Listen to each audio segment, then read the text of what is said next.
Morning, everyone.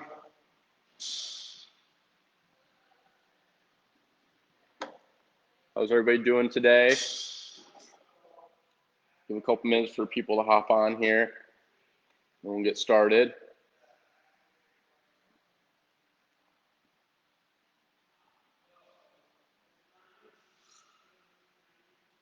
Hopefully everybody's having a good week. It's been pretty warm as of late. Maybe it's supposed to cool down today though, which is good. Especially for people that don't have air conditioning.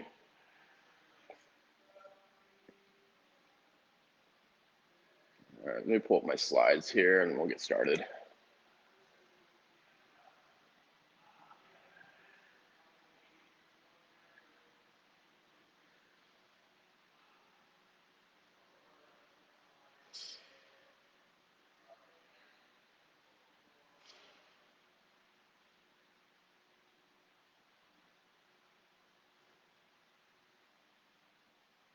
All right, we'll go ahead and we'll get started.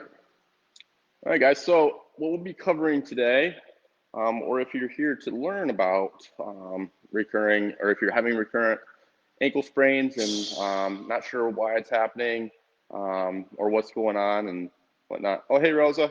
Morning to you, too. Thanks for hopping on.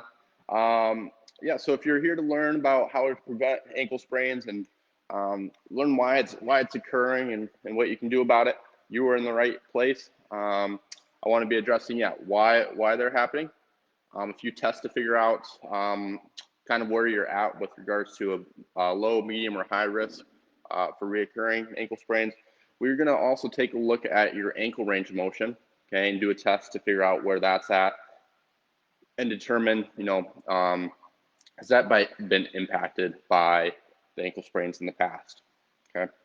And then also we may go over a little bit of treatment for ankle sprains, depending on if anybody's is rehabbing from an ankle sprain right now. Most of this workshop will be on prevention, but it kind of carries over in a little bit of treatment as well. All right, and then most importantly, answer any question that you guys have as well. All right, so if you guys can hear me, go ahead and let me know in the comments whether you can or not. I just want to make sure you guys can hear me okay. And then also type in put in the comments on how many times or how frequently you sprain your ankle, like a year, or in the past, how many times have you sprained your ankle? It gives me a better idea of the population I'm talking to, and so I can kind of tailor this workshop to you guys, right? So we're going to be talking about first on why it's happening. Okay? So a lot of times when we have ankle sprains can happen for a number of reasons. It can be that our proprioception is off. What I mean by that is the sensory or signals from the ankle to the brain aren't where they need to be. Okay, they're not as strong as they should be, and the brain doesn't exactly know where the ankle's at in space. Okay, and when the body doesn't know where the ankle, or the brain doesn't know where the ankle's at, when we go to take a step, sometimes that foot's kind of turned underneath. Right, we lose track of where that foot's at, and then we land on it incorrectly, and then we get ankle sprains. Another way is due to poor balance, okay, or strength. I'm going to touch on the balance first. So if we just don't have good stability of that ankle, our balance can be off, and we can lose our footing and have a sprained ankle that way. Subsequently, we can have decreased strength. All right, so our foot's going to wobble a little bit more, and if our body's or our foot's in a bad position when we go to take a step, and we don't have the proper strength, then it'll tweak more easily. We're not able to recover or sustain that. Okay? And a lot of times when we have recurrent ankle sprains, the ligaments within the ankle joint become loose. Okay, and that means that when the ligaments become loose, then the ankle joint's not getting stability from those ligaments anymore. This leads to increased reliance on the muscles to provide the stability. Oh, hey, Kelly, good morning. This leads to the muscles having to provide more support. Okay, and so we're going to be going over strengthening today as well. So that's a huge portion of treatment, is actually strengthening it up. However, with a lot of times with ankle sprains, we also have subsequent tightness of the ankle joint.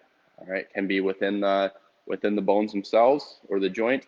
It can also be due to the muscles surrounding the ankle joint as well, such as the calf muscles. Those can get tight and limit the ankle range motion. Okay, which leads to a cascade of issues. All right, leads to knee pain, can lead to hip pain, can even lead to low back pain in some cases. All right, because it just works its way up the chain if we have restrictions in our ankle mobility. And again, we're gonna do a test to figure out where you guys are at with that. Okay, so I hear a lot of times when I have patients come in and during the initial evaluation, I ask them about past medical history, any other injuries, and everybody forgets about the ankle sprains. They never mention it, and they just it's always an afterthought. It's an injury that most people just kind of brush off and don't even really consider or think it's that big of a deal. But for people that have knee pain or hip pain, it's a huge deal because it changes. When we have limited ankle range motion, it can change our walking mechanics, definitely change our running mechanics, can change our squat pattern, and that can lead to poor squat. That poor squat pattern can lead to that knee pain, the low back pain, hip pain, and whatnot too. So it's super, super important to have that adequate ankle range of motion. Okay. So if you have reoccurring ankle sprains, especially on one side, I would bet 9 times out of 10, you're going to be a little bit more restricted in your ankle range motion on that side. Right? Actually, one of the main things for treatment when we see patients that come in for knee pain is actually addressing any ankle mobility restrictions. Okay, again, because that's changing their running mechanics and squat mechanics. Okay, so a lot of times, you guys take one thing away from this workshop is to know that a lot of times where you're having the pain isn't actually the source of the pain. Okay, it's occurring above or below that joint. Okay, so yeah, that's kind of a background on kind of why ankle sprains can occur and why they keep happening and whatnot too. So hopefully that makes sense, guys. As long as that all makes sense, let's move into some testing. All right. So what I want you guys to do is I want you to, if you're close to a stable surface, okay, so I'm going to use that railing there. Okay, so if you're close to a stable surface like a kitchen counter or something, go ahead and go there. And what I'm going to have you do is you're going to go ahead and this is going to test your balance, and it's also going to test your strength a little bit. Okay, so what you're going to do is you're going to stand on one leg like this. Okay, you can keep your hands on the kitchen counter or the stable surface. And then what you're going to do from there is you are going to lift your arms off or your hands off. Okay, and then from there you're going to close your eyes. Okay, we're going to hold that for 30 seconds.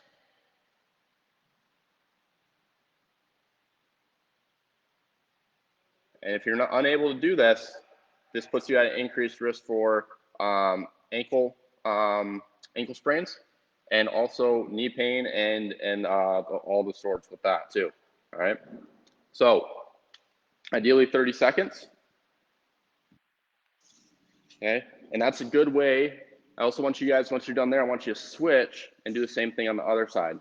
Okay, so it's also a good test to figure out and to monitor your progress with how stable your ankle is as you go through rehab or as you go through strengthening exercise that we're going to kind of go over. All right, one of the best exercises to actually improve balance and foot strength is single-legged stance, closing your eyes, other balance exercises. Okay, it helps strengthen that foot up and it prevents those ankle sprains. Okay, all right. So I want you guys to also make a note on, was one side easier than the other? Okay, a lot of times people find that one side's easier than the other, and I would bet that again, probably 9 out of 10 times that the side that you have recurring ankle sprains on is the same side that you're having difficulty with balance. Okay, usually there's a pretty high correlation there. All right, so that's a good way to test where you're at. Ideally, you want to be 30 seconds or more. If you're not, that puts you at increased risk for ankle sprains, and it also tells me that your foot strength isn't quite where it needs to be, and the proprioception can be off as well. okay? The reason that closed, you guys probably noticed a big difference between when you stand on one leg with your eyes open and with your eyes closed, and that's because our brain uses three senses to for stability. Proprioception, again, is knowing where that ankle's at in space. Then we also have eyesight, okay? We use our eyesight to tell where we're at, okay, and provide that balance. And then we have third is in our inner ear, we have like these crystals, and it tells us where our head positioning's at, our body positioning's at. So when you take one of those away, the other two systems have to pick up the slack, all right? So now there's increased reliance on proprioception and the inner ear, okay? So hopefully that kind of makes sense, guys, all right? Were you guys limited there? You guys do okay? Let me know how that went. And then we're going to also move on to ankle mobility. Okay, so you guys can know if and how much damage has been done to the ankle with regards to mobility restrictions. All right. So what we're going to do is we're going to go back to that wall. All right. And those that came to the squat workshop, this is going to be one of the similar tests that we did. Okay, to determine where the restrictions are when we do a squat. Okay, because again, ankle mobility plays a huge factor into squats. Okay, so what you're going to do is you're going to take your toe, foot, bring it up all the way to the wall, and from there you're going to try and take your knee, drive it to the wall, and then you're going to go inch by inch back until you run out of room. Okay, that heel shouldn't be coming up. Once we start seeing that heel come up, tells me that we are getting out of range of motion of that ankle. I'm not going to tell you guys what the norms are yet. Yeah, that's what my restriction, so I want you guys to cheat. I'll tell you, and then I want you guys to do both sides. Okay, so do the left and the right. And again, the knee should be going directly over the toes.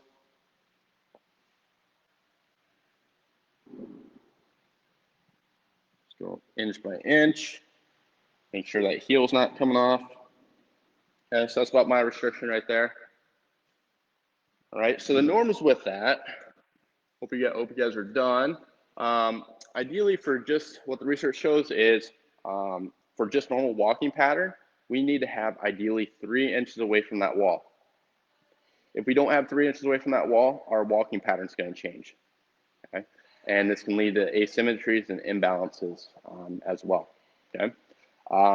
Ideally for squats and for people that run quite a bit, we want ideally 4 to 5 inches.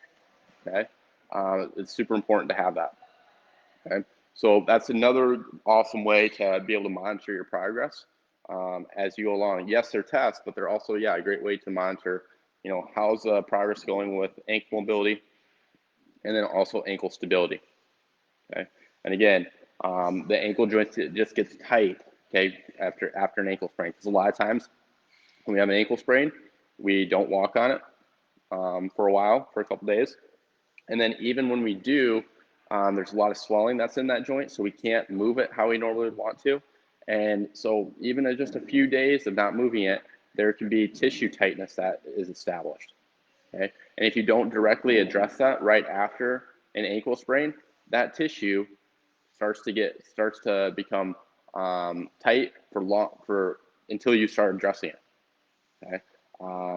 And so it's super important to make sure to do that after an ankle sprain. Okay. Usually it's like calf stretching and some joint mobilizations and some balance exercises that are great for that. Okay. So hopefully that all makes sense, guys. Any questions on the test at all? And then we're going to get into some treatment and some also injury prevention as well. Right. Let's see, any questions? Okay, awesome. All right. So we're going to do an activity. It's test as well as treatment, and looks kind of funny, but it's important. Okay. So what I want you guys to do is, if you guys are wearing shoes, go and slip your shoes off. We're going to talk about foot coordination and foot strength. All right. So what I want you guys to do And you guys can also slip your shoes off as well. I don't know if you guys are gonna be able to see this or not. That's the problem. Let's see here. There we go. Okay. So what I want you guys to do is you are going to try and I want you to get your foot flat. I want you to take your big toe, push it down into the floor, and simultaneously try and lift these other four toes up. Okay, and then relax. Push the big toe down, lift the other four toes up. And you should feel that bottom of that foot kind of contract. Okay, so we're strengthening up the inner foot muscles with it, strengthening up the arch. Okay, so people that have flat feet, it can actually be corrected most of the time, and it's by strengthening up that arch. Okay, so again, pushing the big toe down, lifting the other four toes up, and then relaxing. Push down, lift the other four toes up, and relax. Okay, ideally, you do 15 reps of this. Some of you guys may have a hard time coordinating this. Okay, a lot of times these muscles get turned off after an ankle sprain, and if we wear really, really supportive shoes, these muscles can turn off as well and become lazy, and this can lead to a cascade of issues up the chain. Okay, and can cause knee pain and whatnot too. Okay, so if you are having a hard time doing this, you just need to practice this. Okay, it will come back pretty quickly. All right, just yeah, takes repetitions. All right, if you have a hard time lifting, keeping that big toe down while you lift the other four toes up, so you can actually just hold down that big toe and do that same motion. Okay, and then slowly wean yourself off of having to need to use your hands to provide that. Okay, now what we're gonna do is the opposite. Now we want to lift the big toe, push the little four toes down. Okay, if you have a hard time doing this, okay, it's also a test to determine what your foot strength is and your coordination. So you know if you have a hard time doing this when you concentrate, you know darn well that this isn't happening. When you are just walking about or running or strength training or anything like that, okay, which leads to issues. Yeah. All right. Any questions on that, guys? Okay, so that's a great way to start off with improving your ankle or your foot strength. And if we do that, then it makes your foot more stable and decreases the ankle strains. All right, another thing that is did I lose you guys? It's kind of like freezing a little bit on me here. Move back here, close to the router. Let me see here. See what's going on.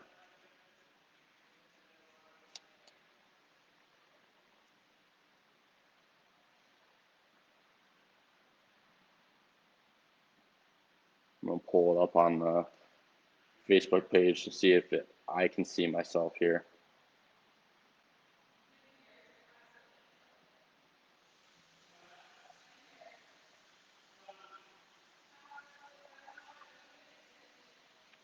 It looks like I'm still on. Might just be breaking up a little bit. All right. Okay, I think we're good. All right, Kelly comments. I didn't know that flat feet could be corrected. Yeah, a lot of people don't, Kelly. Yeah, it's most of the time it's correctable. What I do is I have a patient lay flat on their back, and then I take a look at their arches. And if there's an arch there, okay, if they have an arch there, okay, it tells me that the skeletal system's in place for them to be able to achieve arch, okay, and correct the flat feet. If I have them, once I have them stand up and I notice that that foot collapses in, okay, that tells me, yeah, it's corrected. It just tells me that once the body weight's on that foot, that the muscles just aren't strong enough to support it, okay? And so by strengthening up the muscles in the feet, now it can provide support for that skeletal system. However, if I lay somebody flat on a mat on their back and they already have a flat foot, okay, that tells me that the skeletal system isn't where it needs to be, okay? And a lot of times that's a little bit harder to correct. However, by strengthening up the feet, it can still be beneficial and provide pain relief. Okay, and this is flat feet are also responsible for bunions, all right, or hammer toes. Okay, and so strengthening up the foot is beneficial for that. But yeah, flat feet are totally correctable. And actually, if you wear inserts, it actually makes your feet even lazier. It's like a brace, you know. When you have a brace, your muscles don't have to work to provide support anymore. So those weak muscles get even weaker. So I'm against inserts for the most part, unless you know, somebody's just having excruciating pain that they can't walk without them in. That's fine, then they can wear it. But we want to start weaning them off of that and start strengthening up the foot so they're not relying on that. Okay? But yeah, hopefully that all makes sense. All right, and then another strength, like prevention and treatment that you guys can do is that single leg balance. Just always make sure you have some, like a kitchen counter or something to hang on to, and we don't want you falling working on your balance, right? So that's a great way to also strengthen things up as well. And then I'm also going to go over last two exercises we're going to go over is how to work on your ankle mobility. All right, so you can start restoring that, especially if you have those reoccurring ankle sprains, probably getting tight. All right, so we have two calf muscles called the gastroc and the soleus. Okay, one attaches above the knee, one attaches below. So we can manipulate which one we're stretching, whether that knee is bent or straight. All right, so what you can do is you can come up against a wall. Doesn't matter what this front leg's doing. Keep that back leg straight, keep that heel down, and push into the wall. You should feel a nice stretch throughout this calf muscle, kind of in the upper portion. Okay, ideally we'd hold for about 30 seconds. All right, and then you switch, do the same thing on the other side. Just for time purposes today, I'm not gonna do both sides, or sorry, do the full 30 seconds. All right, and again, should be feeling it a little bit higher in the calf. Then you're gonna switch back to the other side, and now we're gonna go after the other calf muscle, that's the soleus. That's what you're gonna do is you're gonna keep your foot in alignment. A lot of times I see a lot of people point their toe out like this. Don't do that. You're not gonna be stretching the right muscle, okay? Or you might not even feel a stretch at all. All right, so what you're gonna do is again, keep your heel down, okay? Back leg straight to start, and then you're gonna slowly drive that knee down. You should feel a stretch a little bit lower in the calf. Okay, that's going after that soleus. Okay, a lot of times people or patients come in and they're like, yeah, I'm stretching my calves every day and my ankle mobility isn't improving. And that reason, and I show them like, well, I ask them like, show me how you're stretching. And most of the time, everybody's just keeping their legs straight, all right? But they don't ever bend the knee like this and try and get that stretch. So that tells me they're only stretching one of the calf muscles, 50%, all right? So it's super important to make sure you're doing both with those, okay? So those are two exercises to help with that mobility. We have the balance exercise and then the foot strengthening stuff. Okay. If you we're addressing, we talked about how the three main negative side effects or causes of ankle sprains, and it's poor proprioception, which we're correcting with the balance. Two, the other issue is when we have impaired strength in our foot. We're working on it with the exercise I showed you with the big toe down, little four toes up, and vice versa.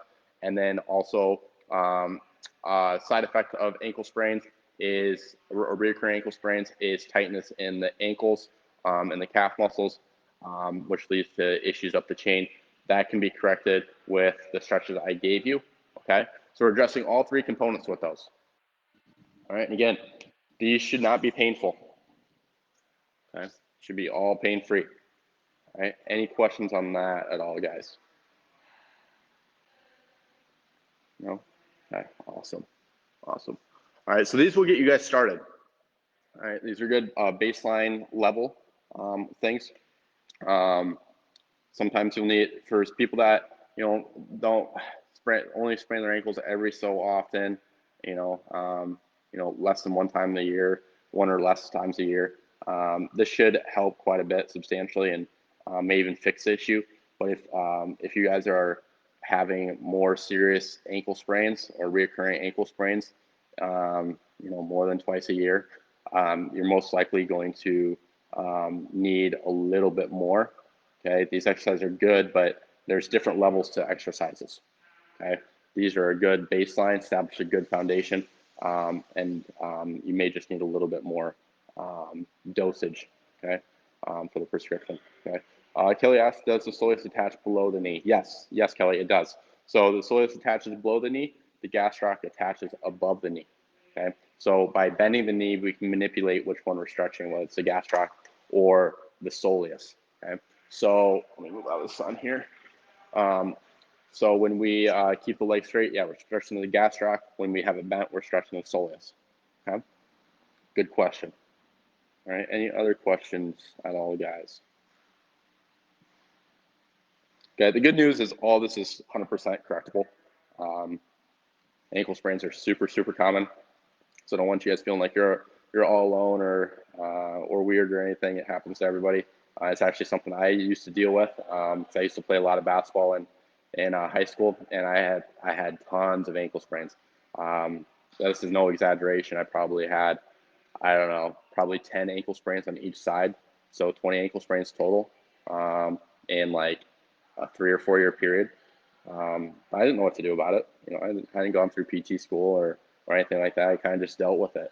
It impacted my performance and kept me out a lot of games because of it. And I wish I would have known some of this knowledge before and actually got the treatment so I didn't have to, have to keep dealing with this because it's totally fixable.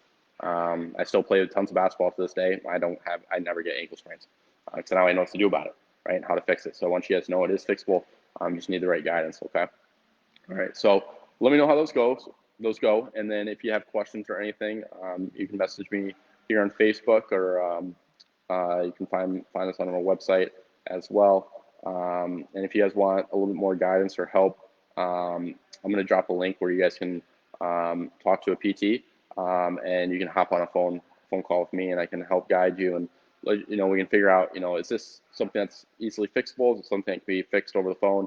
I can kind of give you a little bit more guidance with other exercises that might be beneficial, or is a little bit more sinister, needing more attention, and then we can come in for an evaluation or something if need be. But yeah, I hope you guys found it beneficial, and I hope you guys enjoy the rest of your Thursday, and also hope you guys have a good weekend. All right, I will talk to you guys next week. Not sure what the topic will be yet.